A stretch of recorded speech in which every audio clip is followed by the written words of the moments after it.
Arizona, 1944.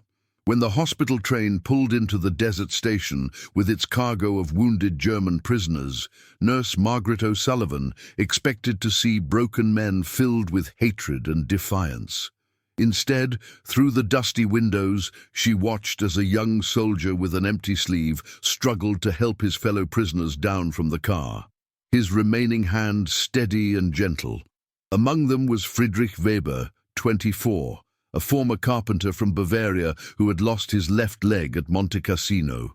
He had prepared himself for American revenge. What he found instead would restore his faith in humanity itself. Before continuing, subscribe and hit the bell. Here, we retell the human stories forgotten by war.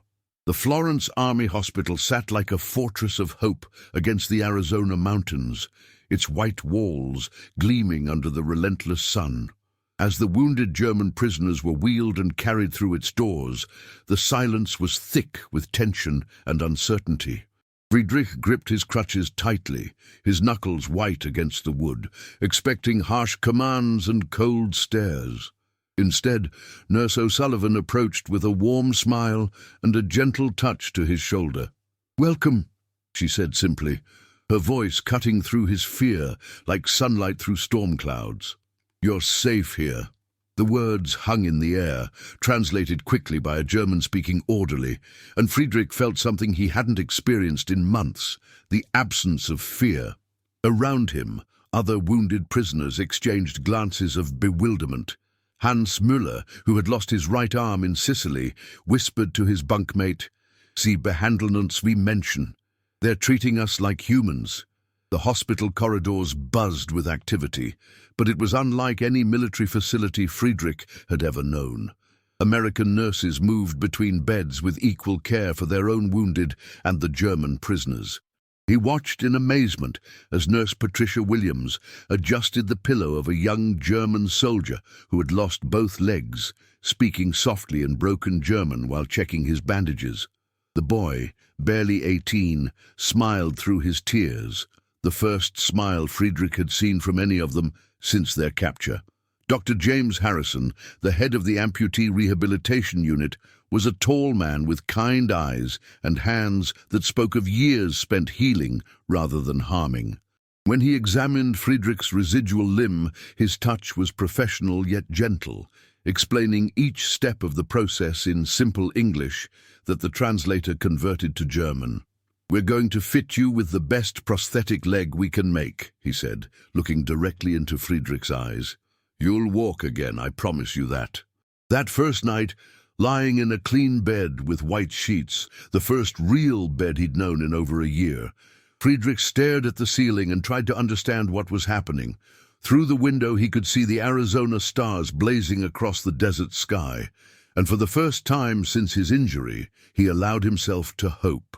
The morning sun cast long shadows through the hospital ward as Friedrich began his first day of rehabilitation. The physical therapy room was filled with equipment he'd never seen before, parallel bars, exercise mats, and most remarkably, other amputees from both sides learning to walk again side by side.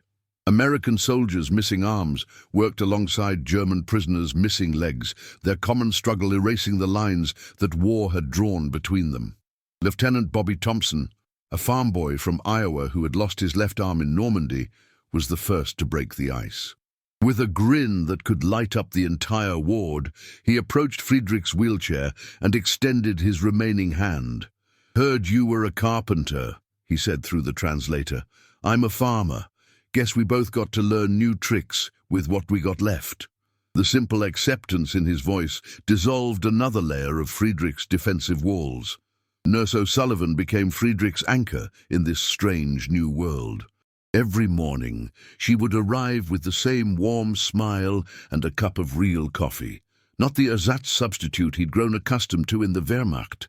She had learned a few German phrases, and her attempts at pronunciation made him laugh despite himself. "Guten Morgen, Friedrich," she would say, butchering the accent so completely that other patients would chuckle. But the effort meant everything.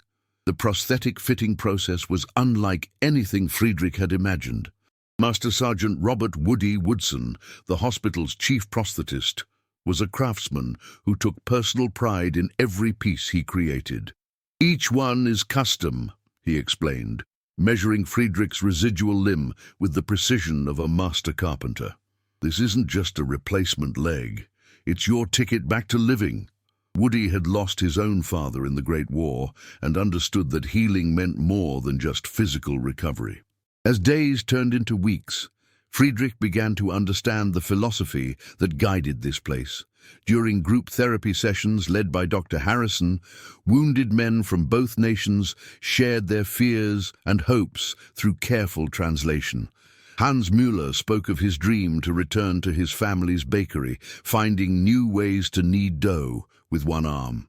An American sergeant named Dave Collins talked about his plan to teach school despite losing his leg, showing how he'd modified his teaching tools. These sessions became sacred spaces where the humanity of each man emerged from beneath the uniform. The breakthrough came during Friedrich's third week, when he took his first tentative steps on his new prosthetic leg. The entire rehabilitation ward had gathered to watch, Americans and Germans alike forming a circle of encouragement. As he wobbled forward, catching himself on the parallel bars, the room erupted in cheers that needed no translation. Nurse O'Sullivan wiped away tears she didn't try to hide, while Woody beamed with the pride of a father watching his child's first steps. "Now, tell us in the comments where you're watching from and what time of day this story found you. It's fascinating to see how far these human memories reach." The October desert air carried a crispness that reminded Friedrich of autumn mornings in Bavaria as he made his way across the hospital courtyard on his prosthetic leg. 3 months had passed since his arrival, and the tentative steps had grown into confident strides. Today marked a milestone none of them had anticipated. The hospital's first integrated sports day, where wounded Americans and German prisoners would compete together in adapted games designed for their various disabilities. The event was the brainchild of Captain Sarah Mitchell, a former Olympic trainer who had joined the Army Nurse Corps after Pearl Harbor. She believed that competition could heal what medicine alone could not touch. The courtyard had been transformed into a series of stations: one-handed basketball shooting, seated relay races, prosthetic limb obstacle courses, and Friedrich's favorite, a woodworking competition where teams of mixed nationalities would collaborate to build simple furniture for the hospital. Friedrich found himself paired with Corporal Jimmy "Red" O'Brien from Boston, a freckled young man who had lost his right leg in the Italian campaign. Red had a laugh that could be heard across 3 wards and a vocabulary that made the nurses blush, but his heart was pure gold. "You know, Fritz," Red said, using the nickname he'd given Friedrich, "back home, my old man always said Germans made the best tools. Let's show these desert rats how it's done." The woodworking station buzzed with activity as mixed teams attacked their projects with enthusiasm. Friedrich's carpentry skills proved invaluable, and he found himself naturally taking the lead, showing Red and their teammates, including Hans Müller and an American named Tony Castellano from Brooklyn, the proper way to measure, cut, and join wood. Language barriers dissolved as Hans demonstrated what words could not convey.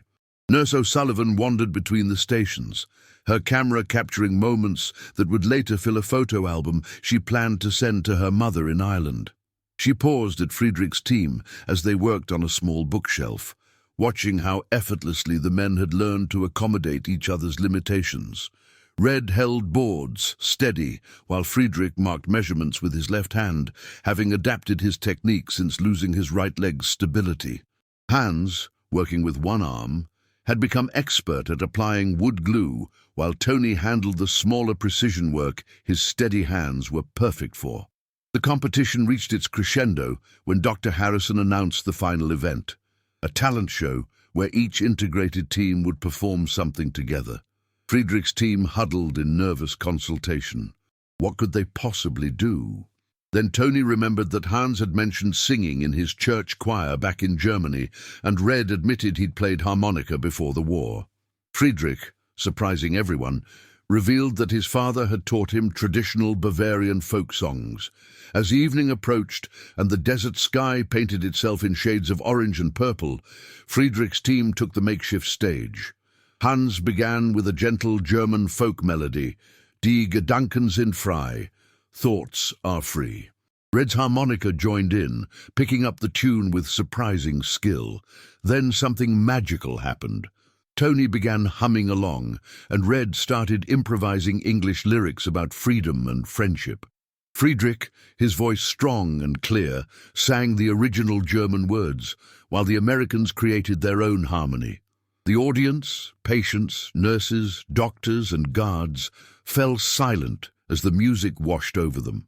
In that moment, the hospital courtyard in Arizona became a bridge between worlds, where wounded men found healing not just in medicine, but in the recognition of their shared humanity. When the song ended, the applause was thunderous, and Friedrich saw tears in the eyes of men who had forgotten how to cry. That night, as Friedrich sat on his bed writing in the journal Nurse O'Sullivan had given him, he reflected on the day's events. "Today I learned," he wrote carefully in English, "that healing comes not from forgetting we were enemies, but from remembering we are all human first." December in Arizona brought cooler days and something unprecedented to the Florence Army Hospital. Christmas preparations that included everyone, regardless of nationality or the uniform they once wore.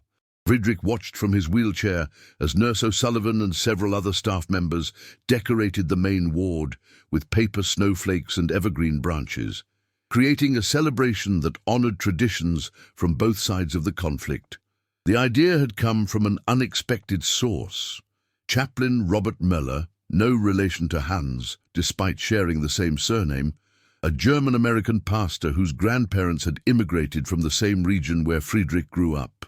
Chaplain Müller spoke fluent German and had become a bridge between the wounded prisoners and the American staff, understanding the deep homesickness that struck especially hard during the holiday season. Weihnachten, Friedrich whispered to himself, the German word for Christmas carrying the weight of memories from home. He thought of his mother's stolen cookies, his father's wood-carved nativity scene, and his younger sister Maria's excitement on Christmas morning. The ache of separation felt especially sharp, but then he noticed something remarkable happening around him. The transformation had begun subtly in early December when Mrs. Eleanor Hartwell, the wife of the hospital's commanding officer, arrived with boxes of Christmas decorations donated by the local Phoenix Women's Auxiliary. She was a woman in her 50s with silver hair and a warm smile that reminded Friedrich painfully of his own mother. Unlike many military wives, Mrs. Hartwell made no distinction between American patients and German prisoners when distributing her gifts of hand-knitted scarves and mittens. "Every mother's son deserves warmth at Christmas," she declared when questioned by a visiting inspector about her inclusive approach. Her husband, Colonel James Hartwell, supported his wife's humanitarian efforts despite some criticism from military headquarters. The colonel had seen enough of war to understand that healing required compassion, not continued hatred. Red O'Brien had taken it upon himself to learn basic German phrases, practicing with Hans Möller during their daily physical therapy sessions. The sight of the Boston farm boy hunched over a German phrase book, his forehead wrinkled in concentration, had become a source of gentle amusement throughout the ward. "Frohe Weihnachten means Merry Christmas, right?" Red asked Friedrich, his Boston accent making the German words sound comically unique. When Friedrich nodded, Red's face lit up with pride. "Then Frohe Weihnachten, Fritz, though I probably just wished you a happy fish or something." The laughter that followed was becoming commonplace in the ward. These men, who had once fired weapons at each other across European battlefields, now shared jokes, compared photographs of families, and planned collaborative Christmas projects. Hans had taught several American patients how to fold paper stars, a traditional German Christmas decoration, while Tony Castellano shared his grandmother's technique for making paper angels from old newspapers. The most ambitious project was Friedrich's idea, a wooden nativity scene that combined German woodcarving traditions with materials available in the Arizona desert. The inspiration had come during one of his morning walks through the hospital grounds, when he noticed how the desert sunrise painted the mountains in colors that reminded him of the stained glass windows in his village church back home. Dr. Harrison had approved the use of the hospital's workshop, and Master Sergeant Woodson provided tools and lumber. What began as Friedrich's solo project quickly became a multinational collaboration. Word spread through the wards, and soon patients from both sides were contributing ideas, materials, and labor. Red contributed his steady hands for sanding, spending hours perfecting the smooth finish on each piece. Hans used his one good arm to apply stain, developing a technique that allowed him to work with remarkable precision despite his disability. Tony's fine motor skills proved perfect for the delicate detail work, painting faces, carving tiny fingers, and adding the intricate patterns to the wise men's robes. Lieutenant Bobby Thompson, the Iowa farm boy who had lost his left arm, surprised everyone by revealing his talent for carving animals. His miniature sheep, cattle, and donkeys were so realistic they seemed ready to move. "My grandpa taught me when I was knee-high to a grasshopper," Bobby explained, his knife moving confidently despite working with his non-dominant hand. "Said a farmer should know how to make his own toys for the grandkids." Nurse O'Sullivan became their unofficial supervisor, bringing sandwiches during long workshop sessions and offering suggestions that showed she understood far more about woodworking than anyone had expected.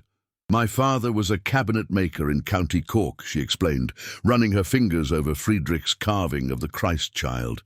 "He would have been proud of this work."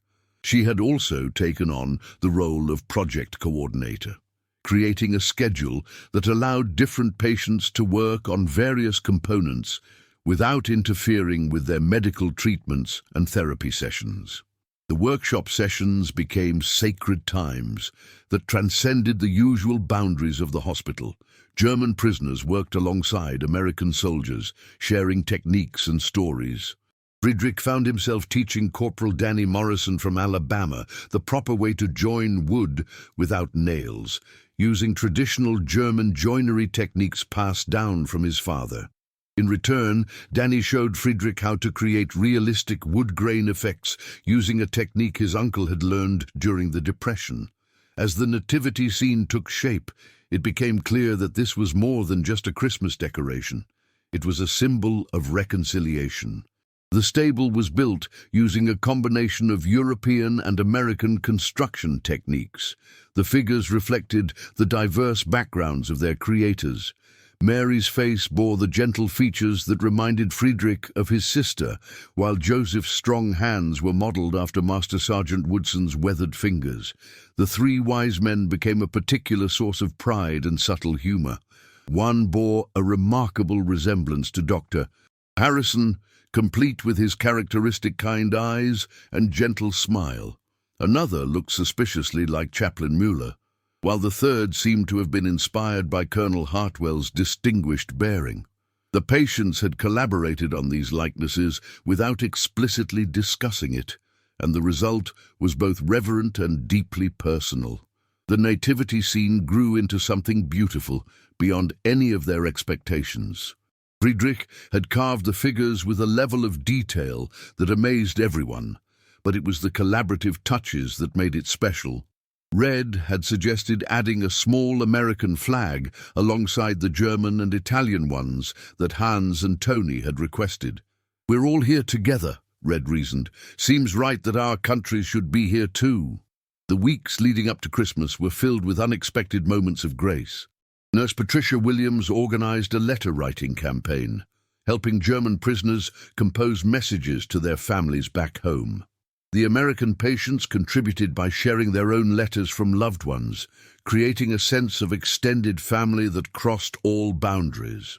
When packages began arriving from home for the American soldiers, They spontaneously shared cookies, candy, and small gifts with their German wardmates who had no families able to send packages across the Atlantic.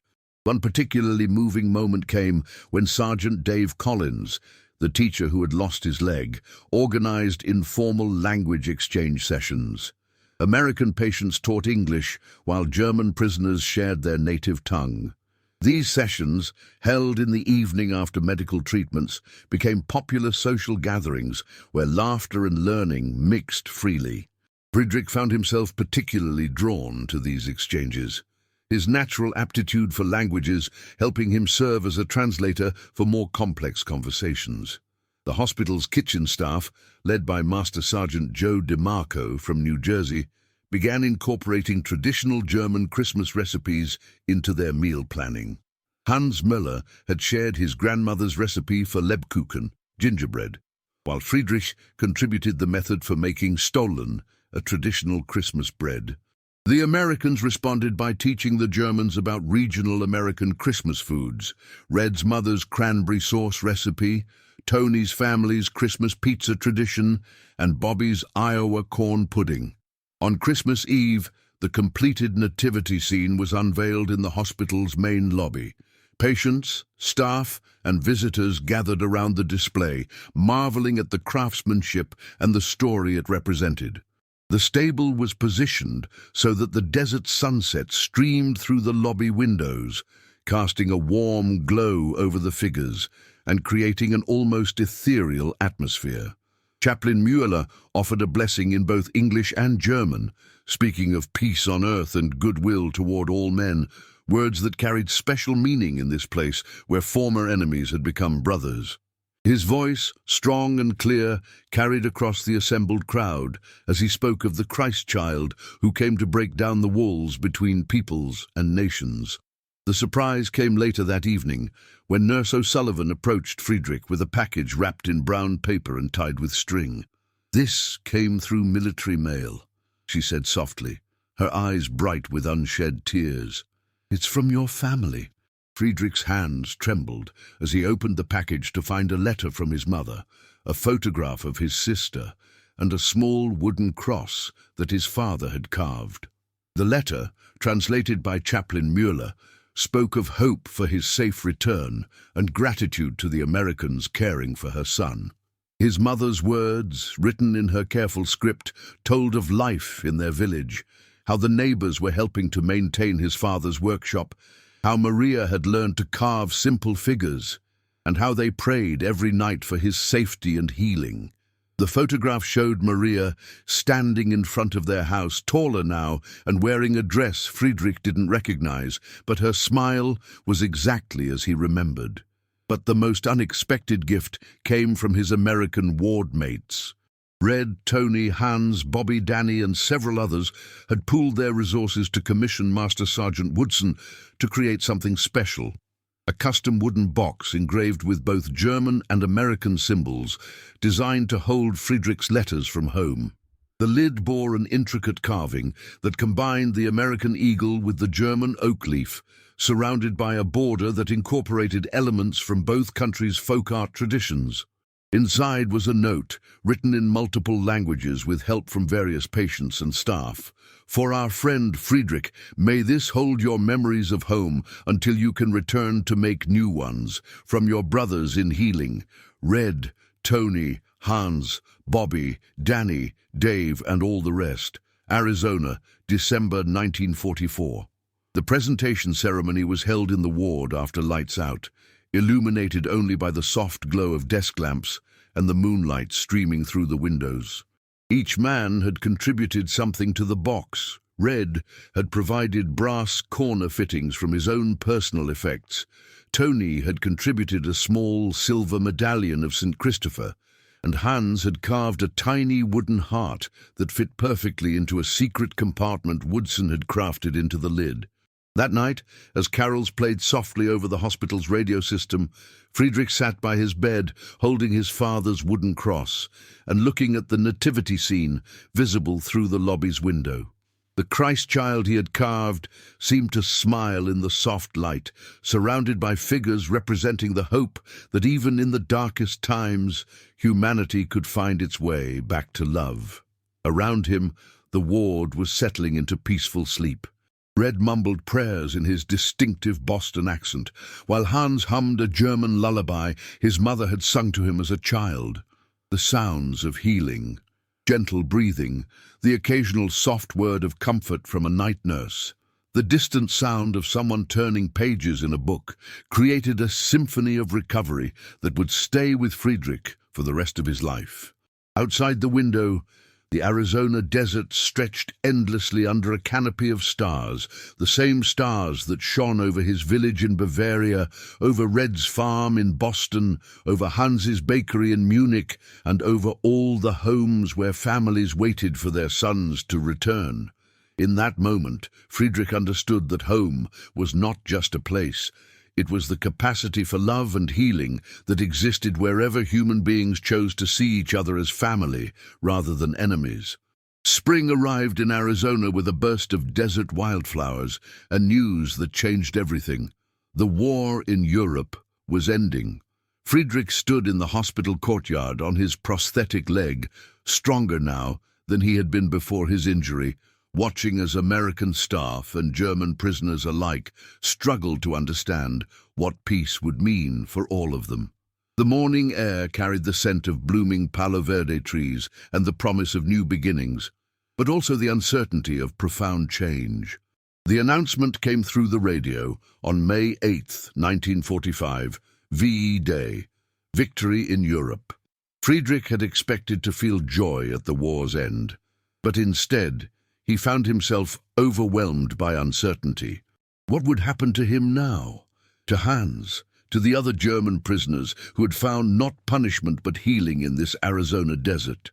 Would he ever see Nurse O'Sullivan again, or Red O'Brien, or the other men who had become his brothers in ways that war had never allowed?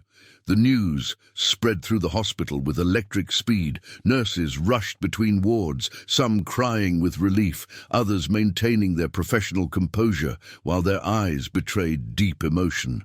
American patients whooped and cheered, while the German prisoners sat in stunned silence, processing what this meant for their futures. The war that had defined their entire adult lives was over, but the path forward remained shrouded in uncertainty. Dr. Harrison called a special meeting for all the amputee patients, American and German alike, in the hospital's main conference room. The tall doctor's kind eyes held both joy and sadness as he addressed the assembled men, his words carefully chosen and translated for those who needed it. "The war is over," he began, pausing to let the magnitude of those words settle. "Some of you will be going home soon, others will face a longer journey. But I want you to remember what we've learned here together, that healing comes not from forgetting our differences, but from choosing to see each other as human beings first." The silence that followed was pregnant with unspoken questions and fears. Friedrich felt Red's hand squeeze his shoulder in a gesture of support that transcended language and nationality. Around the room, similar small acts of comfort were taking place. American soldiers reaching out to German prisoners, nurses offering reassuring smiles, and everyone trying to process the reality that their unusual community was about to be forever changed. The repatriation process would be complex and gradual, Dr. Harrison explained. German prisoners would eventually return to their homeland, but the journey would take months of paperwork, medical clearances, and transportation arrangements. For men like Friedrich, who had received extensive prosthetic training and medical care, the American military wanted to ensure they would have continued support once they returned to Germany. There were concerns about the devastation in Europe, the collapse of medical infrastructure, and the ability of a defeated nation to care for its wounded veterans. Colonel Hartwell addressed the practical concerns in a follow-up meeting. The German prisoners would be transferred to a larger repatriation center in Texas, where they would undergo final medical evaluations, receive updated documentation, and wait for ship transportation back to Europe. The process could take anywhere from 3 to 6 months, depending on the availability of transport and the stabilization of conditions in Germany. For Friedrich and his friends, this news brought a mixture of hope and dread. They wanted to return home, to see their families and begin rebuilding their lives, but they had also found something precious in this Arizona hospital, a vision of what humanity could be when freed from the machinery of war. The thought of leaving this sanctuary felt like abandoning a dream of peace that might never be recaptured. Red O'Brien was among the first American patients scheduled for discharge and return to his unit, though his combat days were over.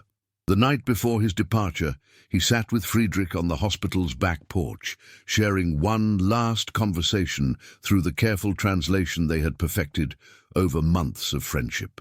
The desert stars blazed overhead, and the conversation moved slowly, each word weighted with the knowledge that this might be their final night together. "You know, Fritz," Red said, his voice unusually serious, "when I get back to Boston, people are going to ask me about the war. And I'm going to tell them about you, about how the best damn carpenter I ever met happened to be a German soldier who lost his leg fighting against us. I'm going to tell them how you taught me that enemies ain't born, they're made, and they can be unmade just as easy." Friedrich smiled, his English much improved after months of daily practice with patients and staff. "And I will tell them in Germany about Irish nurse who teach wounded enemy to walk again, and Boston boy who show me America is not what propaganda say it is. I will tell them that healing is possible, even when everything seems broken." The conversation continued deep into the night, covering topics that ranged from their families back home to their dreams for the future. Red spoke of his father's farm, of seasons spent planting and harvesting, and of his plans to use his GI benefits to study agriculture and maybe improve the family land. Friedrich shared his hopes of rebuilding his father's carpentry shop, of creating beautiful things instead of instruments of war, and of teaching young people the skills his father had passed down to him. As dawn approached, they made a pact. Red would write to Friedrich through the International Red Cross once communication lines were re-established. Friedrich would send photographs of furniture he made, while Red would share pictures of his farm and family.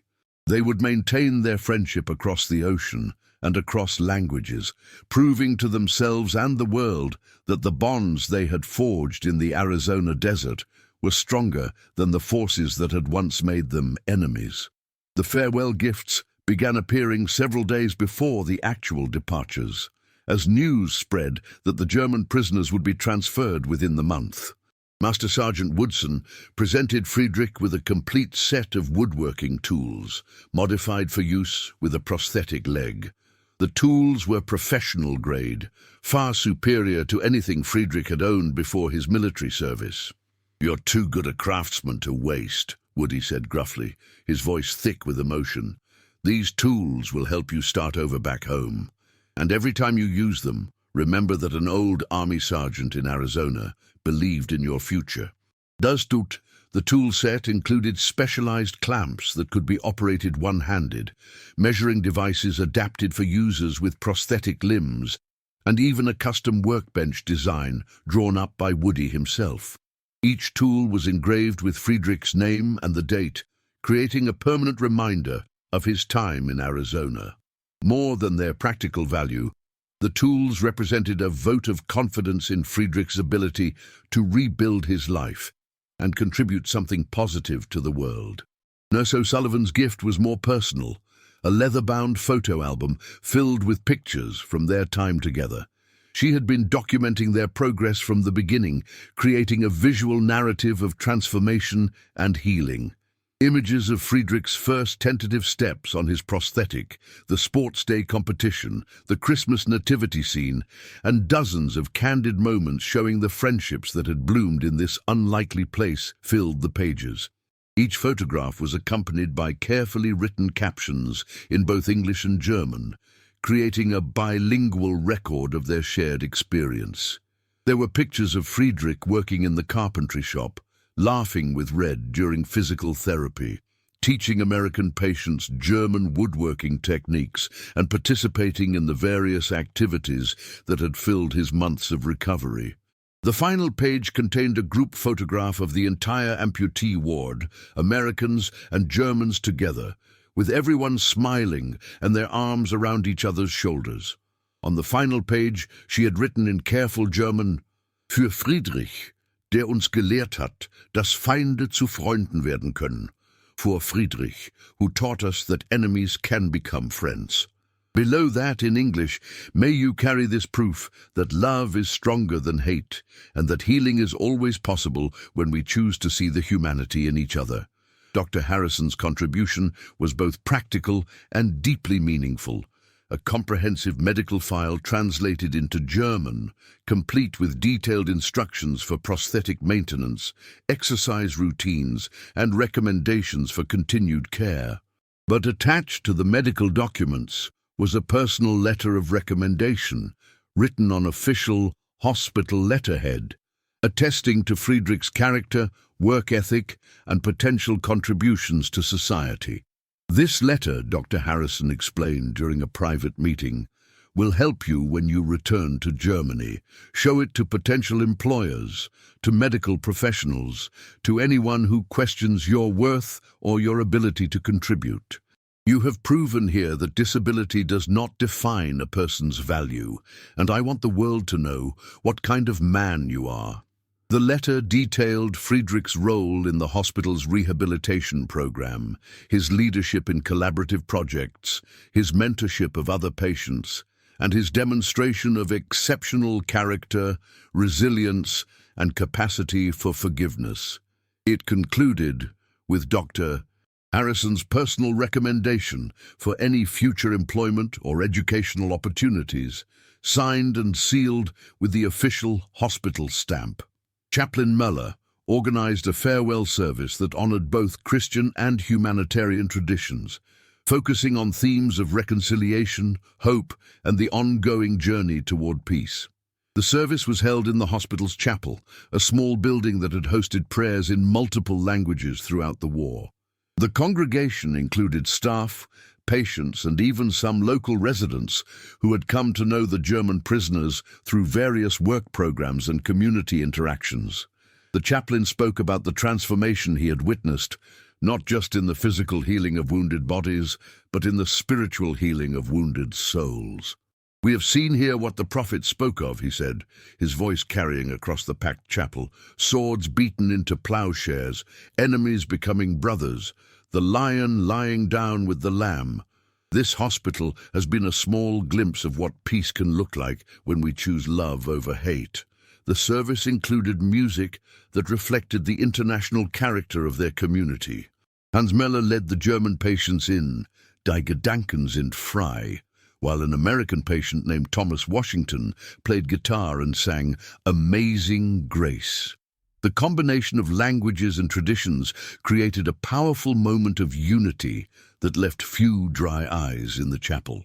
The day of departure arrived with typical Arizona sunshine, but the atmosphere was heavy with emotion. Friedrich stood with his small group of German prisoners being repatriated, their few possessions packed in donated suitcases and boxes. The American staff had gathered to see them off, creating an emotional scene that none of them would ever forget. Local civilians who had employed German prisoners in various work programs also came to say goodbye, many bringing small gifts and messages of support. Mrs. Hartwell, the colonel's wife, had organized a farewell breakfast that resembled a family gathering more than a military procedure. Tables were laden with both American and German dishes, prepared by the hospital kitchen staff with help from the German prisoners who had shared their family recipes. The morning was filled with laughter, tears, and the exchange of addresses for future correspondence. Nurse O'Sullivan approached Friedrich one last time, her usually steady hands trembling slightly as she pinned something to his jacket, a small wooden cross, carved by the hospital's chaplain, inscribed with both German and English words, "Blessed are the peacemakers."